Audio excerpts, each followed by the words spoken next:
Number one అంటారు. అసలైన number one Gurukashi university.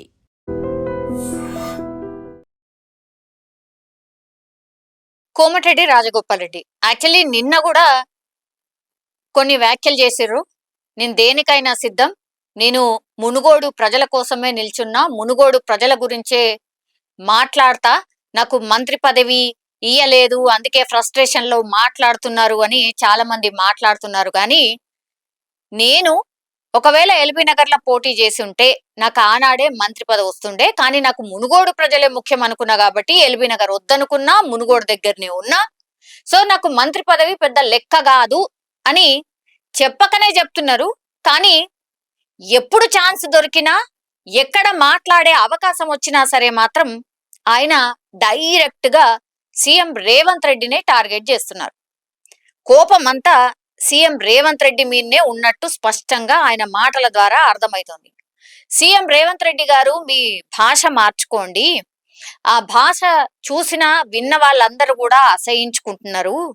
మన ప్రభుత్వం వచ్చి 20 నెలలు దాటింది, ప్రజలందరూ కూడా మరి 20 నెలలు అయిపోయింది కదా, మీరు ఇచ్చిన హామీలన్నీ నెరవేర్చిండ్రా?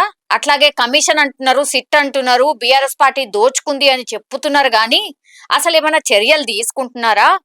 ప్రజలందరూ కూడా మనం ఎక్కడన్నా పోతే ఇదే అడుగుతున్నారు, ఇది మన పార్టీకి చాలా నష్టము అనేటువంటి మాట డైరెక్ట్ గానే చెప్పిండ్రు.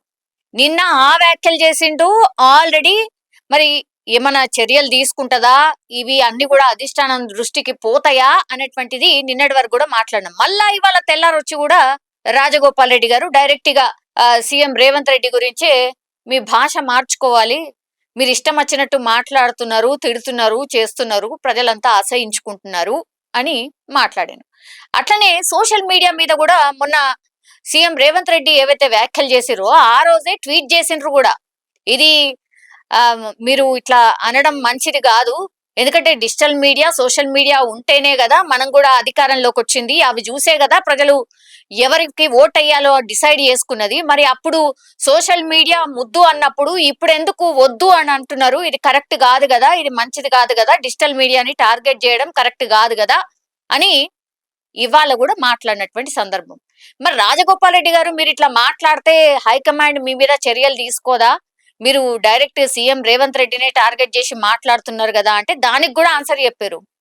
నేను వ్యక్తిగతంగా ఎవరి గురించి మాట్లాడట్లేదు, ఇది పార్టీకి నష్టం అవుతుంది అన్నటువంటి మాట చెప్తున్నారు. అట్లాగే కింద ప్రజలు ఏం మాట్లాడుకుంటున్నారో ఆ విషయమే నేను చెప్తున్నా, కల్పిత గాథలు కాదు. నాకు కనిపిస్తున్నది, వినిపిస్తున్నది, ప్రజలు మాట్లాడుకుంటున్నదే నేను చెప్తున్నా. ఇది మనది ప్రజాప్రభుత్వం కాబట్టి ప్రజలు ఎదురు చూస్తున్నారు. మీరు గతంలో ఏవైతే హామీలు ఇచ్చిండ్రో, మీరు ఏవైతే ఎలక్షన్ టైంలో చెప్పిండ్రో అవన్నీ కూడా మీరు నెరవేర్చాలి కదా. సో మీరు ఈ భాషలు, అట్లాగే ఈ ఏమంటారు, స్టేజ్ ఎక్కగానే మైక్ల ముంగట మరీ ఘోరంగా మాట్లాడుతున్నారు, అది భాష మంచిగా లేదు, మీరు భాష మార్చుకోవాల్సిందే, జర తక్కువ మాట్లాడి ఎక్కువ పనులు చేయండి, అట్లాగే మీరే ఊకే మాట్లాడడం కాదు మంత్రులకు కూడా మాట్లాడే అవకాశం ఇవ్వండి అనే మాట కూడా అన్నారు. సో ఇవన్నీ కూడా వరుసగా రాజగోపాల్ రెడ్డి మరి ఎవరి నుంచైనా రియాక్షన్ చూడ్డానికని మాటలు మాట్లాడుతున్నారా, ఫ్రస్ట్రేషన్ ఎక్కువై ఇట్లా మాట్లాడుతున్నారా, లేకపోతే ఇట్లా మాట్లాడితే అయినా ఏవైతే ఈ 3 మంత్రి పదవులు ఏవైతే ఉన్నాయో అవి దాంట్లోకెళ్ళి ఒక్కటన్నా మంత్రి పదవి నాకు ఇస్తదని మాట్లాడుతున్నారా? ఎందుకంటే బిగ్ బిగ్ పోర్ట్ఫోలియోస్ అన్ని కూడా ఇంకా సీఎం రేవంత్ రెడ్డి దగ్గరనే ఉన్నాయి. రాజగోపాల్ రెడ్డి గారు ఆశించినటువంటి హోంశాఖ కూడా సీఎం రేవంత్ రెడ్డి గారి దగ్గరనే ఉంది.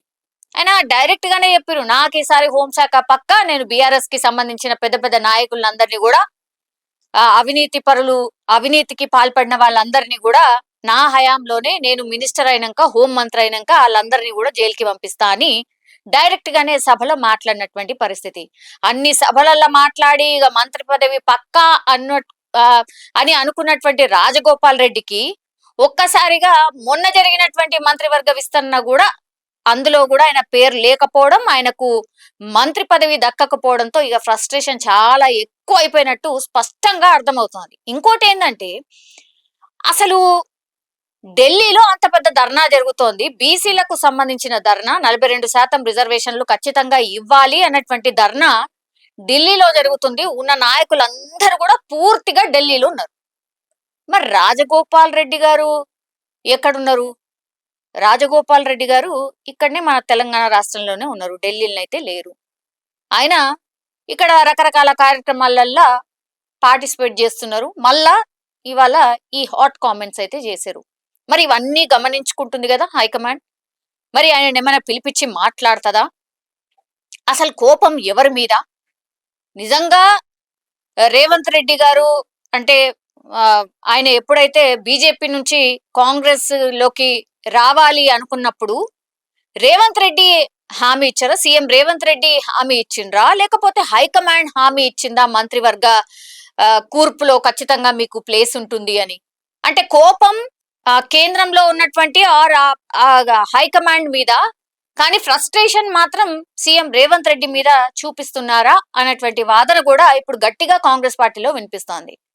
కానీ ఏ క్వశ్చన్ అడిగినా కూడా ఆయన ఏ మాత్రం కూడా తడబాటు లేకుండా చెప్పేస్తున్నారు. ఆయన మనసులో మాట చెప్పేస్తున్నారు. ఫ్రస్ట్రేషన్ కూడా చూపెడుతున్నారు. ఇది అందరికీ అర్థమవుతోంది. మీరు చూడండి, ఇట్లాంటి మాటలు మాట్లాడినప్పుడల్లా ఒకటే, చాలా మంది అభిప్రాయం ఒకటే.